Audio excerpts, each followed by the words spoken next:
Okay, this is a 9.5 evinrude that we have a misfire. When I remove the top spark plug, the mist literally goes away.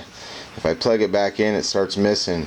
When I unplug the bottom cylinder, the engine actually shuts off, so it's got to be in the top cylinder.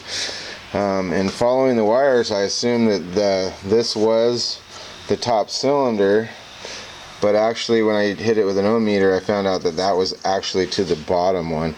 So I was wrong in which coil, but when I looked at the coil, I noticed that there's a crack. I don't know if you can see it in the video, but it's right here. It's a crack, and this is where the ground wire was over here. So it had a lot of black arcing looking, going on there. So I just assumed that that was it. But in fact, it doesn't look like that was the one, even though it had all that black on it. Kind of weird. So this one has a crack on it too. Oops.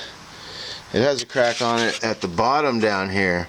So I'm going to pull this coil off too and take a look at it. Worst case scenario, I think maybe I'll just switch this coil to this side and then this side to this side and see if it moves to the other cylinder, so I can identify that it's definitely the coil.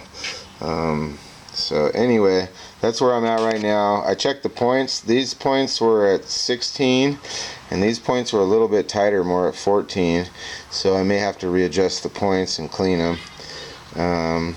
But that's where I'm at right now as far as what we're doing here. So I'll keep you guys updated.